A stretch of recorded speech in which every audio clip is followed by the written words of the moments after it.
અને એટલા માટે દેશ વિકસિત દેશ તરફ આગળ વધી રહ્યો છે.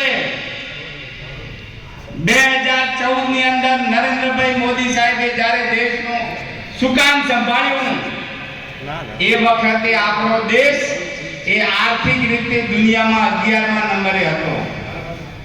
અને મોદી સાહેબના સુશાસનના કારણે આ 10 વર્ષની અંદર આપણો દેશ આર્થિક રીતે 11મા નંબરથી આજે 5મા નંબરની દુનિયાની સૌથી મોટી આર્થિક મહાસત્તા બની. અને એના કારણે તમે કોઈ પણ જગ્યાએ જાઓ, પાકા રોડ ઉપર જાઓ કે કાચા રોડ ઉપર જાઓ, હું ગેરંટી સાથે તમને કહું છું કે દેશમાં કોઈ પણ જગ્યાએ જાઓ, તમારા આપણા વિસ્તારમાં કોઈ પણ રોડ ઉપર રસ્તા ઉપર નીકળો તો 5 કિલોમીટર તમે નહીં ચાલો અને કોઈ ને કોઈ સરકારી મોટો કામ ચાલુ છે. એ પછી રોડનું હોય, રેલવેનું હોય, શાળાનું હોય, આરોગ્યનું હોય કે કોઈ પણ કામ, પાણીનું હોય, આ તમે કોઈ પણ જગ્યાએ જાઓ, કાચા રસ્તા ઉપર જશો તો પણ કામ ચાલુ છે. અને એનું કારણ છે કે આપણે આર્થિક 11મા નંબરે હતા અને જગ્યાએ 5મા નંબરે આવ્યા. એટલે કોઈ પણ કામ કરવું હોય તો તિજોરી તો ઘરે તમે અભાળવી પડે કે ના અભાળવી? તિજોરી પ્રમાણે આપણે વ્યવસ્થા કરવી પડે. અને એટલે આપણે સુશાસનના કારણે આ ભ્રષ્ટાચાર બધો કાબૂમાં આવ્યો. એના કારણે આ જ્યાં બાજુ નજર નાખો એ બાજુ વિકાસ દેશમાં દેખાઈ રહ્યો છે. અને આગામી 5 વર્ષ એ વિકાસ માટે સૌથી અગત્યના છે. મોદી સાહેબનો આપણો લક્ષ્ય કે આગામી 5 વર્ષમાં મોદી સાહેબ તો 2027 ની વાત કરે છે. આગામી 5 વર્ષની અંદર આપણો દેશ 5મા નંબરથી 3જા નંબરની દુનિયાની સૌથી મોટી મહાસત્તા બનવા જઈ રહ્યો છે. આર્થિક રીતે આપણે 3જા નંબરની મહાસત્તા બનીશું. તો 5મા નંબરે આટલો વિકાસ તમને દેખાય છે, તો 3જા નંબર ઉપર આવીશું ત્યારે આ વિકાસની ગતિ ડબલ થઈ જવાની છે. અને એટલે મિત્રો આપણું લક્ષ્ય વિકસિત ભારત, ભારત માતાનો વિશ્વમાં જય જયકાર થાય, ભારત વિશ્વગુરુ બને, ભારત માતાનો વિશ્વમાં ડંકો વાગે, એના માટેની આ ચૂંટણી. અને વિકસિત દેશની સાથે આપણે આપણા વિસ્તારને પણ વિકસિત વિસ્તાર બનાવવાનો છે ને. આપણા વિસ્તારની પણ જે સમસ્યાઓ છે એનો ઉકેલ લાવવાનો છે. એના એ દિશામાં આપણે ભરપૂર પ્રયત્ન ચાલુ કર્યો છે. ને તમે 12 મહિના પહેલા કોંગ્રેસનો ધારાસભ્ય હતા ત્યારે કામ જોવો અને 12 મહિનાની અંદર તમે કામ જોવો. ગેરંટી કે 10 ગણી ગતિ આપણે વધારી છે. એ તાકાત છે મોદી સાહેબની સરકારની, તાકાત છે ભાજપની સરકારની. તો આપણો વિસ્તાર પણ વિકસિત વિસ્તાર બને. આ વિસ્તારના 125 ગામ અને આમ નાના મોટા 54 સમાજ, આ દરેકને સમાન તક મળે, દરેકનો સમાન વિકાસ થાય, એ આપણો પણ લક્ષ્ય છે. મોદી સાહેબે એમ કહ્યું છે કે આ દેશમાં 4 જ વર્ગો છે, 4 જ સમાજો છે. એક વર્ગ છે યુવાનોનો.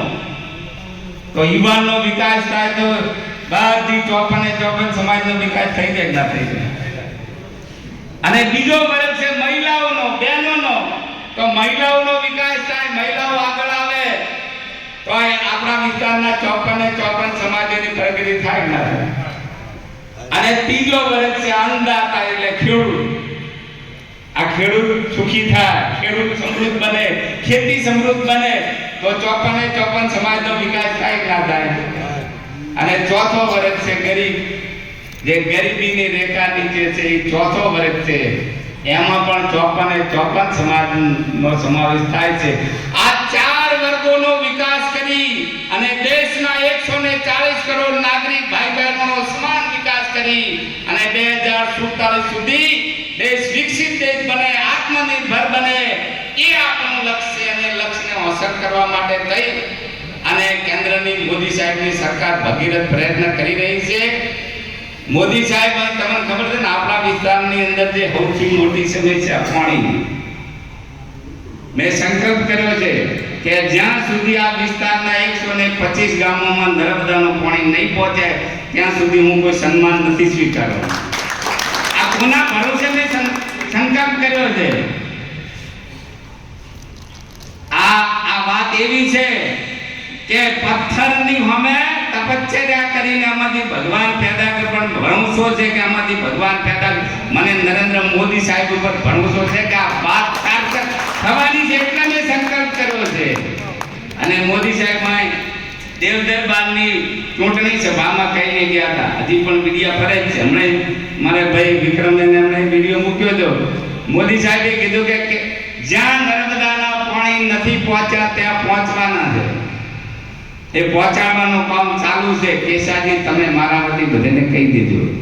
અને આ મોદી સાહેબના શબ્દોના કારણે આપણા વિસ્તારને વડિયાથી કરી અને અત્યારે જે સર્વે ચાલે છે વડિયાથી કરીને જેડા સુધીની નવી 15મી નવી પાઇપલાઇન નવા એચઆર હાથે 22 વર્ષ પછી પહેલી વખત મોદી સાહેબના શબ્દોના કારણે આપણા વિસ્તારને નવી પાઇપલાઇન આપણા વિસ્તારના મુખ્ય કેનાલ છે એના જે પશ્ચિમ ભાગ છે જે નર્મદા કમાન્ડમાં આવવો જોઈતો તો 14 ગામ ગોદાથી કરીને ફાફરાળી સુધી એ ગામ કમાન્ડ એરિયામાં નથી. આ એ વાતને સરકારે સૈદ્ધાંતિક મંજૂરી આપી છે કે આ વિસ્તારને પણ નર્મદાનું પાણી પહોંચાડવા માટેની સરકારે 14 ગામો માટે પણ નવી યોજના મંજૂર કરી. આ સુજલામ સુફલામ આ બધા એમ કહે છે કાયમી ચાલુ રાખો, પણ એમાં જે કઈ ખામી હતી એ ખામીનું સરકારને અમે બધાએ એમાં બાપુ અને અમે બધાએ ધ્યાન દોર્યું. તો બુકોલી આગળનો સાહેબ તો લગભગ પૂરું થવા આવ્યું. જે તૂટેલો હતો 2017માં તૂટેલો હતો એ. અને આ સુજલામ સુફલામ કેનાલ એની પૂર્ણ ક્ષમતાની જે ક્ષમતા છે એની કેપેસિટી વધે એના માટે પણ સરકારે સર્વે અત્યારે ચાલી રહ્યો છે અને એમાં જે ખામી છે એ પણ દૂર થવાની છે. એટલે મુખ્ય કેનાલ સુજલામ સુફલામ કેનાલ આ નવી વડિયાથી પાઇપલાઇન આ બાજુ ચોંગાથી દોંતીવાડા જે પાઇપલાઇન જાય છે એ પાઇપલાઇન ની અંદર અત્યારે હાલ આપણે હમણાં મુલકપુરના તળાવમાં આપણે 91 લાખના ખર્ચે ખાતમુહૂર્ત કર્યું. રતનપુરાનું એ ટેન્ડર ઓનલાઈન થઈ ગયું છે. પાદરી અને રામબાના તળાવો નીમ થશે એટલે આગળની કાર્યવાહી થવાની છે. થરાદથી સીધું જે પાઇપલાઇન છે એમાં આપણા વિસ્તારના ભાકડિયા, ઘોણા, નોંધલા, ધ્રોબા અને ભાદરા આ 5 ગામોના 13 તળાવોમાં પાણી નાખવાનું સરકાર દ્વારા આયોજન ચાલુ છે. આ કામ એ તપસ્યા મેં ચૂંટણીમાં પણ કહ્યું હતું કે આ પાણીનું કામ એ ભગીરથજીએ તપ કર્યું હતું તો ગંગાજીએ પ્રગટ થવું પડ્યું હતું. તો આપણે પણ તપશ્ચર્યા કરવી પડશે અને તપશ્ચર્યાના અંતે આ 125 ગામો સુધી આ પાણી પહોંચવાનું છે. એ પાણી પહોંચાડવા માટે પૈસા તો જોઈશે કે નહીં જોઈએ? રોડ માંગો છો બધા તો રોડ નવા લાવવા છે, પૈસા તો જોઈશે કે નહીં જોઈએ? એમને આ થવાનું છે? ગ્રાન્ટ તો જોઈશે કે નહીં જોઈએ? અને ગ્રાન્ટ ક્યાંથી આપવાની છે?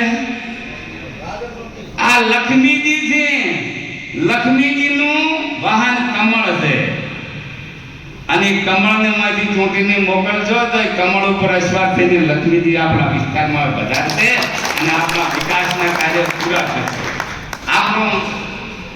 આપણે મેં અગાઉ પણ કહ્યું હતું હું સત્તાની અંદર કોઈ સત્તાની ખુરશી માટે નથી, પણ આ વિસ્તારની પ્રજાનું ભલું થાય, એનું કલ્યાણ થાય એના માટે હું રાજકારણમાં છું. એટલે હું આપને વિનંતી કરું છું કે બધું મોદી સાહેબનો આપણા વિસ્તાર માટે જે લાગણી છે એ તમે જોઈ છે. અંબાજીમાં આવ્યા હતા અને અંબાજીના આગળમાં ધબ્બો માર્યો હતો. મન નતો માર્યો, તમન માર્યો. હું તો નિમિત્ત હતો, ધબ્બો થોડો મારવા આવી ગયા. હું સણાદર આવ્યા હતા, મારું બહુડું પકડ્યું હતું. એ મારું બહુડું નથી પડ્યું, આ વિસ્તારની જનતાનું, તમારું, આ વિસ્તારના કાર્યકર્તાઓનું એટલે મોદી સાહેબ માટેની આ વિસ્તાર માટે આપણા માટેની જે લાગણી છે એને સહેજ પણ ઊંડી મોચ ના આવે એ રીતે આપણું લક્ષ્ય આ વિસ્તાર વિકસિત વિસ્તાર બને. જો વિસ્તારનો વિકાસ ન કરી શકા તો હું ધારાસભ્ય હું તો છું ના હું તો છું, જેટલા આયા જેટલા જાય એવું ધારાસભ્ય તરીકે મને મંજૂર નથી, પણ આ વિસ્તારનો વિકાસ થાય, આ વિસ્તારના તમામ સમાજો નો વિકાસ થાય, 125 ગામોનો વિકાસ થાય, આપણું લક્ષ્ય છે. અને લક્ષ્યને હાંસલ કરવા માટે થઈ અને આપણે સૌએ ઉમેદવાર તો નિમિત્ત હોય છે. મને પાર્ટી ઉમેદવાર બનાવ્યો, પણ તો બધા ભેગા થઈને છો વોટ આલ્યા તારે હું ધારાસભામાં ચૂંટાઈ, એટલે ઉમેદવાર તો નિમિત્ત હોય છે. આ રેખાબેન નિમિત્ત છે, આપણો ઉમેદવાર કમળ છે. અને આપણું લક્ષ્ય નરેન્દ્રભાઈ મોદી સાહેબ ત્રીજી વખત દેશના વડાપ્રધાન બને અને ત્રીજી વખત દેશના વડાપ્રધાન બની. અને હજી તો મોદી સાહેબે અમને રાષ્ટ્રીય અધિવેશનમાં કહ્યું હતું કે આગામી 5 વર્ષની અંદર તો તમે ન કલ્પના કામ થવાના છે. ન આ આપણે જોયું રામ મંદિર, આ તો કોઈ નતું, તમને વિશ્વાસ નતો કે રામ મંદિર બનશે, બની ગયું ના બન્યું. અયોધ્યા હવે કાશ્મીરમાં 370મી કલમ હટી ગઈ ના ગઈ. આવા હજી ઘણા બધા નિર્ણયો આગામી 5 વર્ષની અંદર થવાના છે. ત્યારે દિયોદર વિસ્તારની જનતાને આપના મારફત હું આ વિસ્તારના તમામ મતદારોને વિનંતી કરું છું કે આપણું લક્ષ્ય વિકસિત ભારત, આપણું લક્ષ્ય એ વિકસિત દિયોદર વિસ્તાર. અને લક્ષ્યને હાંસલ કરવા માટે આગામી જે 7મી મે નક્કી થઈ છે ને ચૂંટણી તારીખ 7મી મે આપણે બધું ભૂલી અને ભારતીય જનતા પાર્ટી કમળના ઉમેદવાર રેખાબેન ને જીતાડી અને નરેન્દ્રભાઈને દેશના વડાપ્રધાન બનાવવા માટે આપણે સૌએ કચકચાઈને કામે લાગવાનો છે. એટલે વિનંતી કરું છું અને એટલી ખાતરી આપું છું આ વિસ્તારના કાર્યકર્તાઓને, જનતાને, આ વિસ્તારની 54 સમાજને કે આ વિસ્તારનું કોઈ પણ વિકાસનું કામ છે કે તમારે કોઈ મુશ્કેલી હશે તો જ્યાં સુધી કેસાજી ચૌહાણ સંસારમાં જીવે છે ત્યાં સુધી હું તમને મદદ કરીશ. પણ નરેન્દ્રભાઈને વડાપ્રધાન બનાવવા માટેની આ ચૂંટણી છે. એ ચૂંટણીની અંદર દેશના રાજ્યના મુખ્યમંત્રી કે વડાપ્રધાન જોડે હું જાઉં ત્યારે છાતીના બટન ઉઘાડા રાખીને આ ચૂંટણી પછી જઈ શકું એ પરિસ્થિતિનું નિર્માણ કરવા માટે અહીંથી ભાજપને જંગી બહુમતીથી જીતાડો એ વિનંતી. સૌનો આભાર. ભારત માતા કી જય.